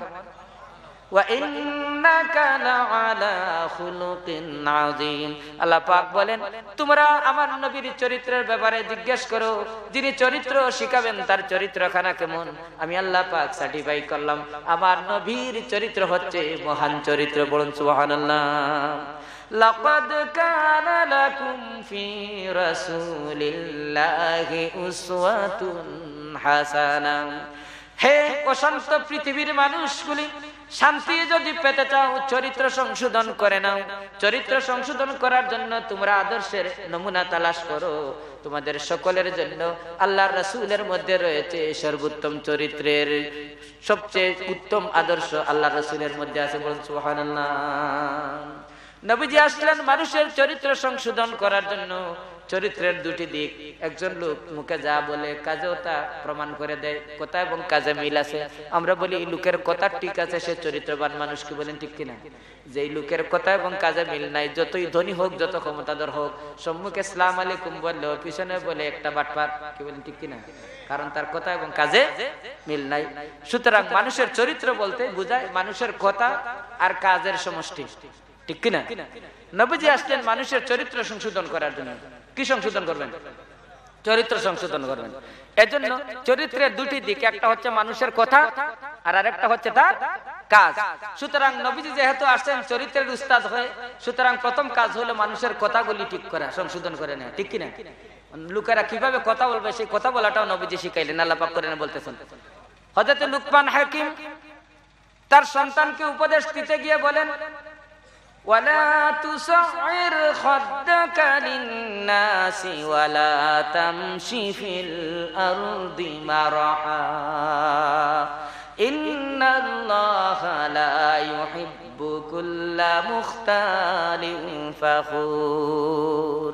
হে আমার প্রিয় বৎস, মানুষের সাথে যখন তুমি কথা বলবা তখন গাল ফুলিয়ে গর্ব ভরে অহংকার করে তুমি কথা বলো না। কি বলতেছেন? গাল ফুলিয়ে গর্ব ভরে অহংকার করে তুমি কথা বলো না। জমিনে যখন তুমি হাঁটো অহংকার ভরে মাথা উঁচিয়ে বুক ফুলিয়ে তুমি হাঁটো না। ইন্নাকা লান তাখরিকাল আরদা ওয়া লান তাবলুগাল জিবালা তুলা। তুমি জুরে জুরে মাটিতে পা মেরে হেঁটো না, বুক ফুলিয়ে মাথা উঁচিয়ে তুমি জমিনে গর্ব ভরে অহংকার করে চলাফেরা করো না। তুমি চাইলেই তোমার পাটাকে মাটিতে ঢুকিয়ে দিতে পারবা না, আর মাথা উঁচিয়ে চাইলে তুমি পাহাড় থেকে মাথাখানা তুমি উঁচু করতে পারবা না। তারপরে কেন তোমার এত অহংকার? আল্লাহ রাব্বুল আলামিন বলেন, ইন্নাল্লাহা লা ইউহিব্বু কুল্লা মুখতালিন ফাখুর। আল্লাহ রাব্বুল আলামিন প্রত্যেক উদ্ধত অহংকারী ব্যক্তিকে বড়ই অপছন্দ করেন, মহব্বত করেন না। বলুন নাউযুবিল্লাহ। তাহলে আমি কিভাবে কথা বলবো? আল্লাহ পাক বলেন, হে আদম সন্তান, তুমি যখন তোমার মুরব্বিজন পিতামাতার সাথে কথা বলবে কিভাবে কথা বলবে শুনো। ফালা তাকুল লাহুমা উফফিন ওয়ালা তানহারহুমা ওয়া কুল লাহুমা কাওলান কারীমা। তাদের সাথে কষ্টদায়ক কোন শব্দ ব্যবহার করো না। তুমি ধমক দিয়ে তাদের সাথে কথা বলবা না। যখন কথা বলো নম্র ভদ্র ভাষায়, অত্যন্ত ভদ্রতার সাথে তাদের সাথে কথা বলো। বলুন সুবহানাল্লাহ। বিশ্বনবী মুহাম্মদুর রাসূলুল্লাহ সাল্লাল্লাহু আলাইহি ওয়াসাল্লাম ইরশাদ করেন, মান ক্বালা কাওলান লাম ইয়াযকুর ইসমাল্লাহ কানাত আলাইহি তিরাতুন। যে ব্যক্তি কোনো কথা বলল আর সেই কথার মধ্যে আল্লাহর কোনো উল্লেখ নাই, আল্লাহর নাম নাই, আউযুবিল্লাহ নাউযুবিল্লাহ আস্তাগফিরুল্লাহ বিসমিল্লাহ কিছুই নাই, বরং অনবরত কথা বলতেছে। দুজন ব্যক্তি একত্রিত হয়েছে, কথা শুরু করছে, সিলেট, সুনামগঞ্জ, আজমিরি, শাহগঞ্জ, অনবরত বলতে আছে, কিন্তু একটা কথারও আগাগুড়ি নাই। আল্লাহর নবী বলেন, যে ব্যক্তি কথা বলল আর আল্লাহর নাম নিল না, তার সেই কথার মধ্যে অমঙ্গল, অশান্তি, অকল্যাণ তার উপর পতিত হবে। বলুন নাউযুবিল্লাহ। যে কথাটা আমি বলছিলাম, কথা যখন বলবেন সেই কথাটা বেহুদা কথা হবে না, অনর্থক কথা হবে না। আল্লাহ পাক বলেন, ওয়াল্লাযীনা হুম আনিল লাগবি মুরিদুন। কল্যাণকামী বিশ্বাসী লোক তারাই, শান্তিকামী বিশ্বাসী লোক যারা, ইমানদার যারা, তারা বেহুদা কথা এবং কাজে লিপ্ত হয় না। নবী করিম সাল্লাল্লাহু আলাইহি ওয়াসাল্লাম ইরশাদ করেন, মান কানা ইউমিনু বিল্লাহি ওয়াল ইয়াউমিল আখির ফালিয়াকুলিল খাইর আও লিয়াসমুত। যে ব্যক্তি আল্লাহ এবং পরকালে বিশ্বাস রাখে সে যেন কল্যাণকর কথা, ভালো কথা বলে। খেয়াল করুন, সে যেন ভালো কথা বলে, অমঙ্গলজনক কোনো কথা, অকল্যাণকর কোনো কথা যেন না বলে। যদি ভালো কথা বলার তৌফিক না পায় তাহলে সে যেন চুপ থাকে। যদি কোনো ব্যক্তি চুপ থাকে তারপরেও তার আমলনামায় সওয়াব লেখা হবে। বলুন সুবহানাল্লাহ। কাউলুম মা'রুফুন ওয়া মাগফিরাতুন খায়রুম মিন সাদাকা। কেউ যদি একটা কল্যাণকর কথা বলে, ভালো কথা বলে, আর কোন ব্যক্তিকে যদি সে ক্ষমা করে দেয় অপরাধীকে, আল্লাহ রাব্বুল আলামিন বলেন, আল্লাহর রাস্তায় সদকা করার চেয়েও একটা উত্তম কথা বলাতে বেশি সওয়াব। পড়ুন সুবহানাল্লাহ। নবী করিম সাল্লাল্লাহু আলাইহি ওয়াসাল্লাম এইভাবে মানুষের কথা বলাটাকে তিনি সংশোধন করে দিলেন। এক ব্যক্তি জিজ্ঞেস করলো, ইয়া রাসূলুল্লাহ আইয়ুল ইসলামি খায়রুন। আল্লাহর নবী, ইসলামের মধ্যে আইয়ুন নাসে খায়রুন, কোন মানুষ ভালো মানুষ? নবীজি বললেন, দুই দল লোক হইল ভালো। কয় দল লোক? এক নম্বর হচ্ছে খায়রুকুম মান তাআল্লামাল কুরআনা ওয়া আল্লামা। তোমাদের মধ্যে যে ব্যক্তি কোরআনের জ্ঞান শিক্ষা করে অন্যকে শিক্ষা দেয়, কোরআনের জ্ঞানের জ্ঞানী আর কোরআনের জ্ঞান শিক্ষা দানকারী আর শিক্ষার্থী উভয় হইল ভালো মানুষ। সুবহানাল্লাহ। সুতরাং ভালো মানুষ হইতে গেলে কোরআনের শিক্ষা লাগে। কি বলেন, ঠিক কিনা? নবীজি আবার বললেন দ্বিতীয় দল মানুষ হচ্ছে তারা কল্যাণকর মানুষ, ভালো মানুষ। খায়রুন নাস মান ইয়ানফাউন নাস, ভালো মানুষ তারা যারা মানুষের উপকার করে, তারা ভালো মানুষ। কি বলেন ঠিক কিনা? সুতরাং আপনি আমি একদিকে কথা বলা শিখব। নবীজি বলেন অমঙ্গলজনক কথা বলবে না। দুজন যুবক দুই বাড়ি থেকে বের হয়েছে, একজন আরেকজনের সাক্ষাৎ হয়েছে, বলে এই কিতা মারা নির্ভুয়া, বলে কিনা। আমি জিজ্ঞেস করলাম আরে মিয়া গালিগালাজ করে ওখানে তাকে, হেসে বলে হুজুর এমনিতেই তার সাথে আমার ঢঙ্গের সম্পর্ক, একটু ফুর্তির সম্পর্ক, এর জন্য গাইলি। আমি বলি তুমি শুনে যাও নবীজি কি বলছেন, সিবাবুল মুসলিমে ফুসুকুন ওয়া কিতালুহু কুফরুন, মুসলমানকে গালি দেয়া ফাসিকি আর তাকে হত্যা করা কুফরি। সুতরাং যে ব্যক্তি গালিগালাজ করে সে ব্যক্তি ফাসিক। সূরা আল মুনাফিকুনের আয়াত, ইন্নাল্লাহা লা ইয়াহদিল কওমাল ফাসিকিন, যারা ফাসিক গালিগালাজ করে আল্লাহ পাক তাদেরকে হেদায়েত দেন না। পড়ুন নাউযুবিল্লাহ। জান্নাতের পথ দেখান না। মাইক পাইছি বলে আমার একজনকে প্রতিপক্ষ বানিয়ে একদল বাইরে এসে বলে তাকে গালিগালাজ করলাম, আমি নিজেই ফাসিক হয়ে গেলাম, জাতিকে কেমনে হেদায়েত দেব? কি বলেন ঠিক কিনা? এজন্য নবীজি বলেন সাবধান, তোমরা গালিগালাজ করবা না, তোমার কথা সংশোধন করো। তুমি কল্যাণকর কথা বলো মানুষের সাথে, বিনয় নম্রতার সাথে। আর যখন তুমি রাস্তা দিয়ে হাঁটবা তখন গর্ব করে না। ওয়া ইবাদুর রহমানিল্লাযীনা ইয়ামশুনা আলাল আরদি হাওয়ানা, আল্লাহর গোলামেরা যখন রাস্তা দিয়ে চলে ভদ্রভাবে অত্যন্ত বিনয় নম্রতার সাথে তারা হাঁটে, চলাফেরা করে। ওয়া ইযা মাররু বিল্লাগহি মাররু কিরামা, অন্যায় কাজ হতে দেখলে সেই দিকে তাকিয়েও দেখে না, সাপের নাচ দেখায় না, বেজির নাচ দেখায়। ভদ্রলোক সেদিকে উকি ঝুঁকি মারে না, সে যখন চলে ভদ্রলোকের মতো তার রাস্তা দিয়ে সে হাঁটে, অন্যদিকে দেখে না, অন্য অশ্লীল কাজের দিকে তার দৃষ্টি যায় না। মাদ্দাত হাজরিন, এইভাবে কথা এবং কাজকে সংশোধন করে মানুষের চরিত্র সংশোধন করে দিয়েছিলেন বিশ্বনবী মুহাম্মদুর রাসূলুল্লাহ সাল্লাল্লাহু আলাইহি সাল্লাম। আর এক লোক জিজ্ঞেস করল, ইয়া রাসূলুল্লাহ আইয়ুল ইসলামি খায়রুন, ইসলামের মধ্যে সবচেয়ে ভালো কাজ, উত্তম কাজ কোনটি? নবীজি বলেন তুতঈমুত তাআম, লোকদেরকে খাদ্য খাওয়াও, ওয়া তুকরিউস সালাম, আর মানুষদেরকে আসসালামু আলাইকুম বলে দোয়া করো। কয়টা কাজ? দুইটা কাজ। কি বলছেন? নিজে খাবার জন্য বলছেন না খাওয়াইতে বলছেন? 2010 সালে রমজানুল মুবারকে হারামাইন শরীফান জিয়ারতে যাওয়ার তৌফিক দিলেন আল্লাহ পাক। মসজিদে নববী থেকে সালাতুল আসর আদায় করে আমি বাইর হইছি একটু হোটেলে যাওয়ার জন্য। 3 রাস্তার মোড় পার হইছি, হঠাৎ করে একটা গাড়ি এসে আমার সম্মুখে দাঁড়াইলো, দাঁড়াই আমাকে সালাম দিছে, দিয়ে পরে তাফাদ্দাল হাদা ইয়া আখি রাহমালাই, বলে ভাই দয়া করে আমার এই খাবারটা নিয়ে যা। আমাকে কোনো কথা বলতে না দিয়ে এসে আমার হাতে এই প্যাকেটটা ধরিয়ে দিয়ে সে তার গাড়ি নিয়ে চলে গেল। আমি আশ্চর্য হয়ে গেলাম, আমাকে রাস্তায় গাড়ি দিয়ে যখন আসি মাহফিলে বলে হুজুর 2 ওয়াক্ত হয়ে খাই নাই, দয়া করে একটু দেন। আর ওরা বলে ভাই দয়া করে খাবারটা নিয়ে যান। এখন বলেন যে আল্লাহ পাক তাদেরকে বেশি দেবেন না আমাদের বেশি দিবেন? কারণ কি? ওরা সবাই কি করে? সবাই দানিশালী আর আমরা সবাই আনিশালী। দানিশ আনিস কেউ হইলে দয়া করে মনে কিছু নেবেন না। অর্থাৎ ইসলাম এই শিক্ষা দিছে যে আমি সর্বভুক হব না। নবীজি বলেন আল মুমিনু ইয়াকুলু ফি মিআতিন ওয়াল কাফিরু ইয়াকুলু ফি সাবআতি আমআতিন, একজন মুমিন এক পেটে খায় আর কাফির খায় কয় পেটে? 7 পেটে। কয় পেটে খায়? অল্পে তুষ্ট থাকার জন্য সাহাবায়ে কেরাম নিজে উপবাস করেছেন, অপর ভাইকে অগ্রাধিকার দিয়েছেন। নিজের বাড়ির 2টা অংশ, 2টা ঘর, একটা আনসারী ভাই মুহাজির ভাইকে দিয়ে দিয়েছেন, 2 বউ, একটা তালাক দিয়ে মুহাজির ভাইকে দিয়ে দিয়েছেন। সুবহানাল্লাহ। আমরা সবাই বলি নিজে বাঁচলে বাপের নাম, এটা একটা কুফরি কথা। এটা কেমন কথা? নিজে মরলে বাপের নাম, আল্লাহর জন্য আল্লাহর দ্বীনের জন্য জীবন যদি দিতে পারি তাহলেই আমার নাম। কি বলেন ঠিক কিনা? আর সবাই বলে আমি যদি বাঁচি খেয়ে বেড়ে বাঁচতে পারি তাহলে নাম। ইসলাম এই শিক্ষা দিছে। এ কারণে সেই সুদূর আটলান্টিকের ওই পারে পার হয়ে আমরা স্পেন থেকে শুরু করে এদিকে ভারত উপমহাদেশ পর্যন্ত ইসলাম এবং মুসলমানরা যখন দুনিয়া শাসন করছিল ভিক্ষুক ছিল না। কি বলেন ঠিক কিনা? মুসলমানরা ভিক্ষুকের জাতি না, মুসলমানরা হচ্ছে দানশীল জাতি। এজন্য দুনিয়া তারা শাসন করেছে। আজকে পৃথিবীতে বিশেষ করে মুসলিম দেশগুলিতে 2 ধারার শিক্ষা ব্যবস্থা। স্যার আছেন এখানে, মনে কিছু নেবেন না। একদল আমরা কলেজ ইউনিভার্সিটি থেকে শিক্ষা দিয়ে তাদেরকে ডাকাত বানাচ্ছি। ডাকাত বানাচ্ছি এভাবে ওরা কলমের কুচায় মানুষের পকেট থেকে টাকা ডাকাতি করে নিয়ে যায়। ঠিক কিনা? আর একদল আমরা মাদ্রাসা শিক্ষার মাধ্যমে আমরা একদল ভিক্ষুক তৈরি করতেছি। তারা মানুষের দ্বারে দ্বারে ভিক্ষা করে, একটু চাঁদা দেন, এই দেন, সেই দেন। অথচ এই যে কোরআনকে একটা কাপড় দিয়ে পেঁচিয়ে রাখলে ওই কাপড়ের সাথে লোকেরা পা লাগায় না, ওইটাকে চুমু খায়, কপালে লাগায়, মাথায় লাগায়। আপনার ভিতরে 30 পারা কোরআন, আপনি কোরআন হাফেজ, আপনি মুফাসসির কোরআন, আপনি মুহাদ্দিস, আপনাকে লোকেরা মাথায় তুলে রাখার কথা। অথচ আপনাকে লোকেরা তুচ্ছ তাচ্ছিল্য করে, মোল্লার দৌড় মসজিদ পর্যন্ত। বলে কিনা? কি কারণে বলে? নবীজি বলেছেন আল ইয়াদুল উলিয়া খায়রুম মিন ইয়াদিস সুফলা, উপরের হাত নিচের হাতের চেয়ে উত্তম। এর অর্থ কি?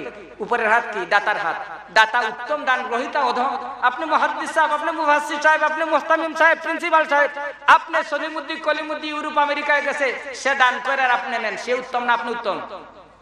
কথা বলেন। সে উত্তম, সে দান করে। এজন্য আল্লাহর ওয়াস্তে মাদ্রাসাগুলি থেকে ভিক্ষুক তৈরি করবেন না।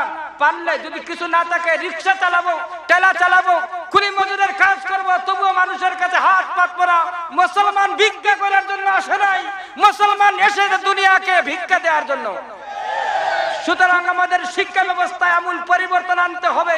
যে সমস্যার কারণে পৃথিবী জুড়ে আজকে অশান্তি, সেটা হচ্ছে মানুষের চরিত্র সংশোধন করতে হবে। যেই শিক্ষা নিয়ে, যে উদ্দেশ্য নিয়ে এসেছিলেন বিশ্বনবী মুহাম্মদুর রাসূলুল্লাহ সাল্লাল্লাহু আলাইহি সাল্লাম, বাত আমরা খাদ্যে স্বয়ংসম্পূর্ণ হইলাম, শিক্ষায় আমরা অগ্রসর হয়ে গেলাম, জ্ঞান বিজ্ঞানে দূর অগ্রসর হয়েছি, কিন্তু জাতির মধ্য থেকে হত্যা, সন্ত্রাস, খুনি, অশান্তি দূর হয় না।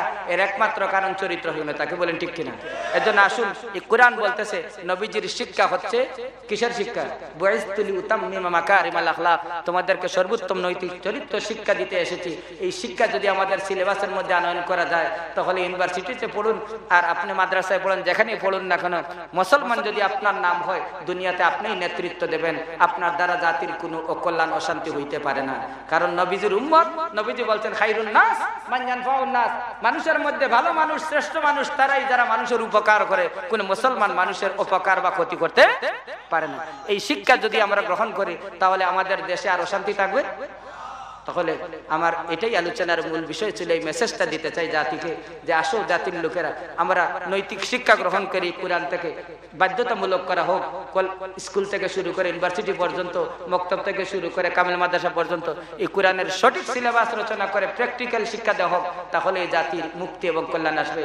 আল্লাহ রাব্বুল আলামিন যে কথাগুলি বলার তৌফিক দিলেন আমাকে এবং আমরা যারা শুনলাম সকলকে আমল করার তৌফিক দান করুন। হাযা মা ইনদি ওয়াল ইলমু ইনদাল্লাহ, আস্তাগফিরুল্লাহ। আসসালামু আলাইকুম ওয়া রাহমাতুল্লাহি তাআলা ওয়া বারাকাতুহু।